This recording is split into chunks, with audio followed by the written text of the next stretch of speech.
Imagine कि एक person की डेथ सिर्फ एक पोएम को रीड करने की वजह से हो जाती है, और सिर्फ एक पर्सन की नहीं, ऐसे बहुत से लोग हैं जिनकी डेथ सिर्फ एक पोएम को रीड करने से हो जाती है। The Japanese cursed poem Tomino's Hell, इसके बारे में तो सबको ही पता होगा। ना जाने सोशल मीडिया पे कितनी वीडियोस है इस पोएम को लेके कि क्यों हमें ये पोएम नहीं पढ़नी चाहिए। ये पोएम एक कर्स्ड पोएम है क्योंकि जिस भी पर्सन ने आज तक इस पोएम को पढ़ा है उसके साथ कुछ ना कुछ मिसफॉर्च्यून जरूर हुआ है। न जाने कितने लोगों की डेथ सिर्फ इस पोएम की वजह से हुई है। एंड मैंने खुद ये पोएम पढ़ी है, and to be honest nothing happened expect one thing. 富の地獄姉は血を吐く妹は火吐く河合富のは卵吐く一人地獄に落ちゆく富の地獄くり闇花の巻मुझे ते Tomino hello poem was published in 1919 जिसे साइजू यासो ने लिखा था।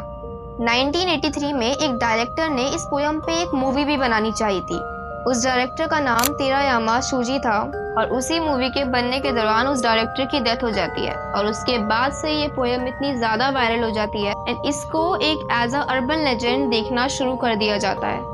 इस पोएम को पढ़ने तक को मना कर दिया गया था, और जिस भी पर्सन ने इस पोएम को पढ़ना चाहा एंड इसे पढ़ा उसके साथ कुछ ना कुछ मिसफॉर्च्यून हुआ या फिर सीधा उसकी डेथ हो गई। Most of the time death के रीजंस कार एक्सीडेंट्स होते थे।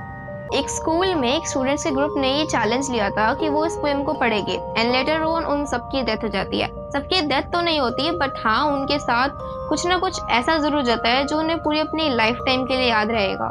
साइजो यासो एक बहुत ही नॉर्मल पोएट थे जिन्होंने नर्सरी पोएम्स भी लिखी है, एंड टोमिनो हेल पोएम साइजो यासो ने अपने सिस्टर और फादर की डेथ के बाद लिखी थी, कह सकते हैं इन देयर मेमोरीज। इस पोएम में एक बॉय है जिसका नाम है टोमिनो, जो अपनी एल्डर सिस्टर और यंगर सिस्टर के साथ है। एंड जब मैंने इस पोएम को पढ़ा तो मुझे रियलाइज हुआ कि ये पोएम बुद्धिस्ट माइथोलॉजी से रिलेट करती है। इस पोएम में टोमिनो की एक हेल की जर्नी बताई गई है। ये पोएम ओरिजिनली जापानीज में है, लेकिन काफी सारे लोगों ने इसका इंग्लिश ट्रांसलेशन भी बना रखा है। पोएम की शुरुआत में टोमिनो और उसकी बहनों के बारे में बताया जाता है। Elder sister vomits blood, younger sisters breathing fire, while sweet little Tomino just spits up the jewels.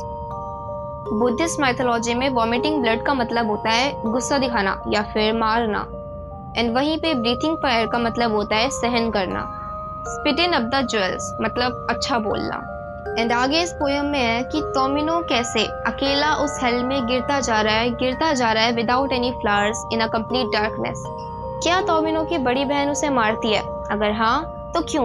ये सवाल टोमिनो के माइंड में अभी भी घूमता है।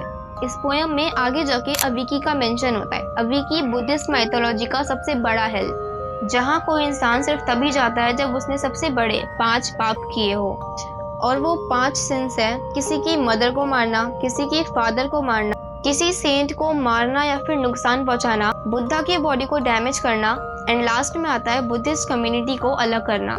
अकॉर्डिंग टू मी टोमिनो ने ये सब तो नहीं किया, पर हाँ इनसे रिलेटेड कुछ जरूर किया है। टोमिनो को as a sweet and innocent boy की तरह दिखाया गया था, लेकिन क्यों फिर टोमिनो को एक अविकी जैसे हेल का सामना करना पड़ रहा है? कभी कभी बिना कोई गलती के भी सफर करना पड़ता है। क्या टोमिनो के साथ भी वही सीन है?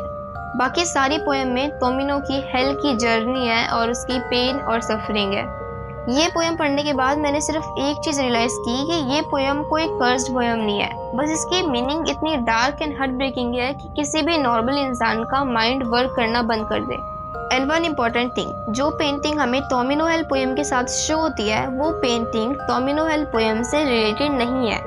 इसे यूको तात्सुशिमा ने ड्रॉ किया है, जिनकी पेंटिंग्स बहुत ही डार्क एंड क्रीपी होती है। ये एक जापानीज पेंटर है और इनकी आर्ट्स आर ऑसम, तुम सबको एक बार देखनी चाहिए। और ये जो पेंटिंग हमें टोमिनो हेल पोएम के साथ दिखाई जाती है, इसका नाम है I can't be a bride anymore. And this ये पेंटिंग टोमिनो हेल पोएम से रिलेटेड नहीं है।